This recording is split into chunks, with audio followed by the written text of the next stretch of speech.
Hello friends. अपने इस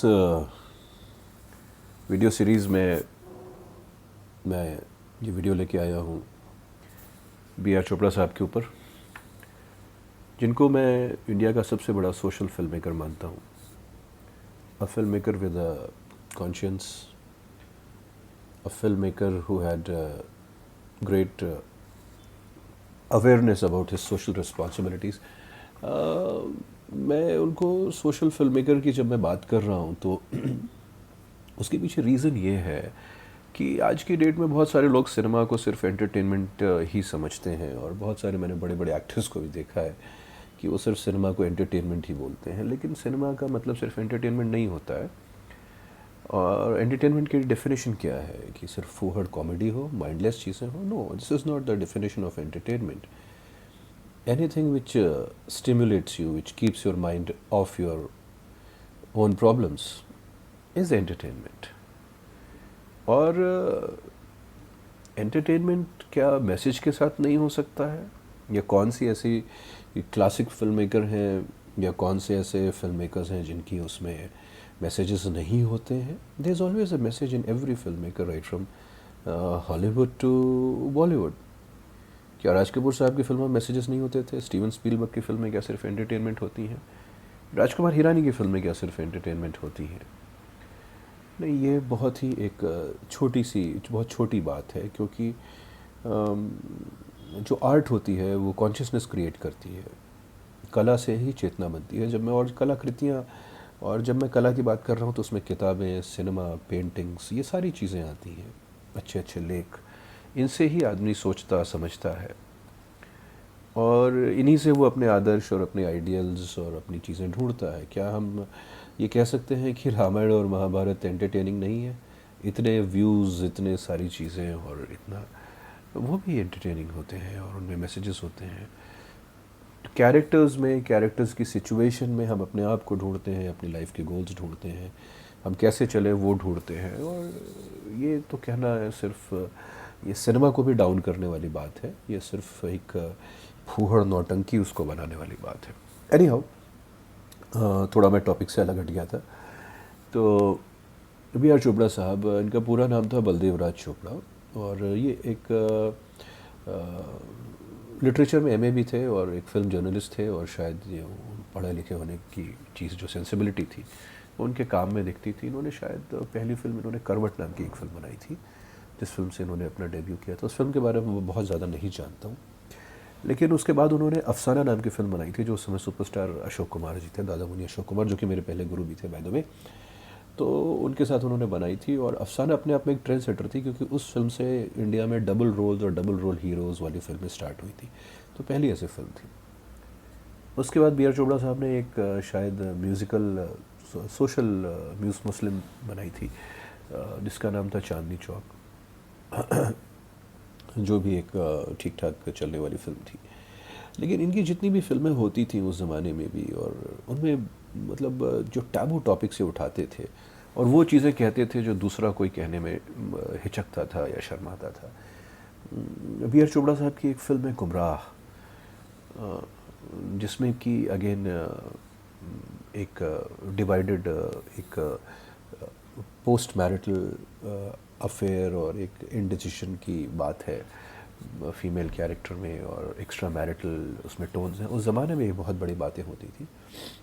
शायद सुनील दत्त साहब और अशोक कुमार साहब थे इस फिल्म में, as far as I can remember. और 30-40 सालों बाद भी मर्डर जैसी फिल्में और उस तरह की फिल्में गुमराह से ही इंस्पायर होकर बनी, 40-50 सालों बाद भी। तो आप समझ सकते हैं कि वो अपने समय से कितने आगे फिल्म मेकर थे। एक उन्होंने फिल्म बनाई थी कानून, जो कि उस ज़माने में कैपिटल पनिशमेंट, मतलब फांसी की सज़ा के अगेंस्ट एक तरीके का डिस्कोर्स था, और काफ़ी सारी चीज़ें थी उस फिल्म में, और एक बहुत ही बढ़िया कोर्ट रूम ड्रामा था। कानून के साथ एक और अजीब सी बात ये थी कि कानून में कोई सॉन्ग्स नहीं थे उस म्यूज़िकल टाइम पे भी।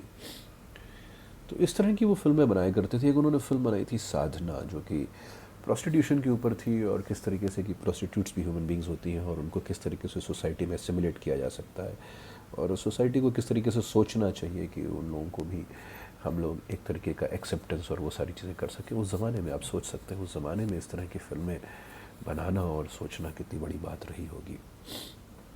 तो एक ही रास्ता नाम की उन्होंने एक बहुत ही अच्छी एंटरटेनिंग फिल्म बनाई थी। और सिर्फ मतलब as a only not only as a director, as a producer, जो उन्होंने अपने छोटे भाई यश चोपड़ा जी के साथ जो काम किया है और जिस तरह की फिल्में उन्होंने उनके लिए अप्रूव की थी, उनको बोला बनाने के लिए। धर्मपुत्र नाम की एक फ़िल्म है जो कि पार्टीशन पे सेट है और उसमें कम्युनलिज्म और सांप्रदायिकता की बात है और बड़े बोल्ड ढंग से बात है। फासिज्म के भी उसमें टोन्स दिखते हैं। और उसके बाद इतना टाइम लग गया, उसके बाद शायद एम एस सत्यू जी की गर्म हवा पार्टीशन के ऊपर बहुत टाइम बाद कोई फिल्म इस तरह की आ पाई। तो हमेशा अपने समय से आगे। और एक ऐसी उनकी फिल्म थी धूल का फूल, जो बी आर चोपड़ा साहब ने प्रोड्यूस की थी और यश चोपड़ा साहब ने डायरेक्ट की थी। वो अमेजिंग एक फ़िल्म है जो कि प्री मैरिटल सेक्स और अनवेड मदर के ऊपर है और किस तरीके से एक अनवांटेड बच्चे को किस तरीके से सोसाइटी डील करती है और वो बच्चा कैसे होता है और वो सारी चीज़ों को। तो इस तरह के टैबू टॉपिक्स को वो उठाया करते थे।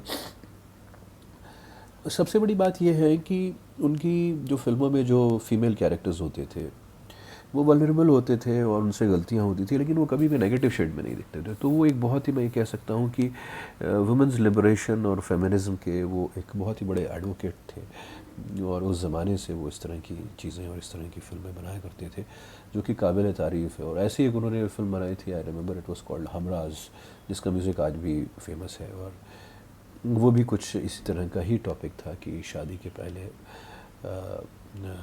दूसरे अफेयर से और फिर शादी के बाद उस चीज़ को कैसे डील करते थे। तो all this was very different and in those particularly in those times. अच्छा, उसके अलावा भी बी आर चोपड़ा साहब ने जो फिल्में प्रोड्यूस की थी अपने भाई यश चोपड़ा जी के लिए, वो फिल्में भी, वो एक सारी फिल्में एक अलग लेवल पे थी। मैं जब ये कहता हूँ ना कि सारी फिल्में वो एक अलग लेवल पे थी, तो वो ये बात इसलिए कहता हूँ कि जैसे उन्होंने एक फ़िल्म बनाई थी वक्त, जो लॉस्ट एंड फाउंड फार्मूला, जो लोग बहुत टाइम के बाद बोलते थे कि मनमोहन देसाई ने ये किया वो किया और दूसरे फिल्म मेकर्स ने भी बहुत उसका यूज़ किया, वो लॉस्ट एंड फाउंड फार्मूला का सबसे बड़ी फिल्म थी बी आर चोपड़ा साहब की प्रोड्यूस की हुई और यश चोपड़ा साहब की डायरेक्ट की हुई फिल्म वक्त। और जो कि एक ब्लॉकबस्टर सिनेमा थी और उसके गाने सबको आज भी याद है, मेरी सुहाना ज़मीं और उस तरह के गाने। सो उनका इस तरह का कमिटमेंट और इस तरह की फिल्म मेकिंग, मतलब हमेशा से एक उनकी ऑल टाइम क्लासिक फिल्म है नया दौर दिलीप साहब के साथ, जो कि इंडस्ट्रियलाइजेशन के ऊपर है और इंडस्ट्रियलाइजेशन रूरल लाइफ को कैसे हिट कर रहा है उसके ऊपर है वो फिल्म। और उसके गाने तो आज भी याद हैं, उड़े उड़े जब जब जुल्फ़े तेरी। बाद में फिल्म कलर भी की गई और आप आज भी देख सकते हैं उस फिल्म को कलर में, और it's an all time classic and it's a must watch. I recommend it to the new generation. अच्छा, एक बड़ी अलग सी बात यह है कि इस तरह की फ़िल्मों के अलावा बी आर चोपड़ा साहब थ्रिलर फिल्मों के भी बहुत शौकीन हुआ करते थे और उन्होंने इत्तेफाक नाम की एक फ़िल्म प्रोड्यूस की थी जो अगेन यश चोपड़ा ने डायरेक्ट की थी। और इत्तेफाक उस ज़माने में फ़िल्म थी और जैसे कि कानून उसके पहले उन्होंने बनाई थी और इत्तेफाक में भी गाने कोई नहीं थे। एक रात की कहानी थी इत्तेफाक और शायद किसी इंग्लिश प्ले के ऊपर थी, as far as I can remember, I might be wrong.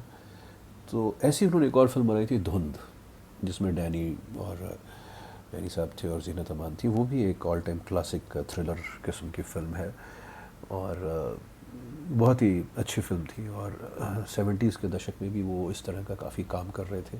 उनके बेटे भी बड़े हो गए थे, रवि चोपड़ा जी, जो उनकी सारी काफ़ी फिल्में डायरेक्ट करते थे उस ज़माने में भी। और लेकिन बी आर का जो सोशल कमिटमेंट था वो हमेशा दिखता था। उन्होंने 70s में ना बहुत सारी कॉमेडी फिल्में और छोटी छोटी फिल्मों में भी उन्होंने इन्वेस्ट किया, प्रोड्यूस किया और डायरेक्ट भी किया। एक ऐसी फिल्म थी पति पत्नी, और वो जो रीमेक हुई है अभी कार्तिक आर्यन ने भी की है, और वो एक बहुत ही कॉमिक फिल्म है, एक हस्बैंड वाइफ और एक फिलेंडरिंग हस्बैंड के ऊपर और मैरिटल लाइफ के ऊपर।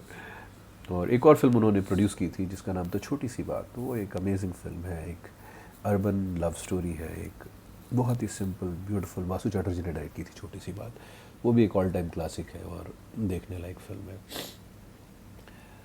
आगे भी चल के बी आर चोपड़ा ने जिस तरह के टॉपिक्स को उठाया, उन्होंने एक फ़िल्म बनाई थी इंसाफ का तराजू जो कि रेप के ऊपर फिल्म थी, रेप विक्टिम्स के ऊपर फिल्म थी, रेप विक्टिम को मिलने वाले जस्टिस कितना सही है, रेप के लॉज के बारे में।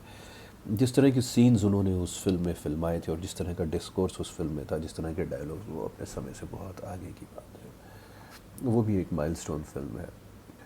ऐसी ही एक और फिल्म थी निकाह। आजकल हम लोग इतनी सारे डिस्कोर्स सुनते हैं ट्रिपल तलाक के बारे में और इन सारी चीज़ों के बारे में, लेकिन निकाह जैसा म्यूज़िक, निकाह जैसी बातें, निकाह जैसा बोल्ड टॉपिक और निकाह फिल्म का वो पूरा एक मुस्लिम सोशल का और ट्रिपल तलाक के ऊपर जो इतना बड़ा डिस्कोर्स बी आर चोपड़ा साहब ने शायद आज के 40-45 साल पहले जो कर दिया, वो आज भी उतना अच्छा नहीं होता। 80s के ही दौर में बी आर चोपड़ा साहब ने एक और फिल्म बनाई थी दिलीप साहब के साथ, उसका नाम था मजदूर। वो भी वर्कर्स राइट्स के बारे में थी और वर्कर्स और मिल एसोसिएशन उस समय बहुत पावरफुल हुआ करती थी, उनके रिलेशनशिप्स के बारे में थी। विजिलेंटी जस्टिस मतलब एक आम आदमी को जब न्याय ना मिले तो वो जो अपने हाथ में ले लेता है कानून, उसके ऊपर उन्होंने एक ऑल टाइम क्लासिक फिल्म बनाई थी आज की आवाज़। राज बब्बर साहब थे, नाना पाटेकर इंट्रोड्यूस हुए थे एज अ विलन। वो भी उनकी 80s की एक माइंड ब्लोइंग फिल्म है and it is a must watch.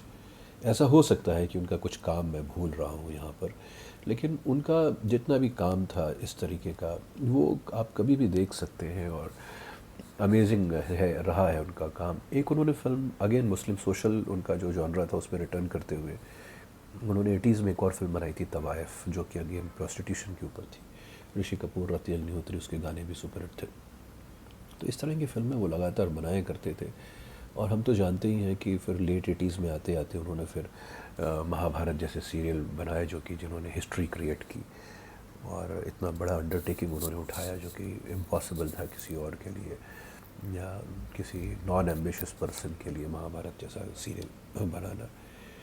पर फिल्में वो बनाते रहे। उन्होंने बाद में भी एज अ प्रोड्यूसर उन्होंने फिल्म बनाई थी बागबान, जो कि अगेन एक फैमिली और सोशल किस्म की फिल्म थी जिसमें बहुत बढ़िया मैसेज था और बच्चों को लेकर, माँ बाप को लेकर, और वो फिल्म आज भी देखी जाती है। बहुत लोगों को मैं जानता हूँ जिनकी वो फेवरेट फिल्म है।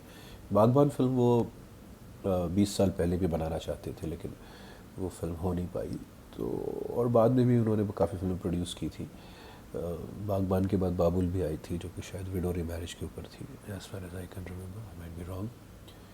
तो इस तरह की फिल्में वो बनाते रहे और वो एक ऐसा बॉडी ऑफ वर्क छोड़ के गए हैं जो कि शायद इम्पॉसिबल है किसी और के लिए रेप्लिकेट करना और किसी और को इतना सारा काम करके जाना। और डेफिनेटली जब उनको दादा साहब फाल्के अवार्ड मिला और वो सारी चीज़ें मिली तो उनसे ज़्यादा डिज़र्विंग कोई नहीं था।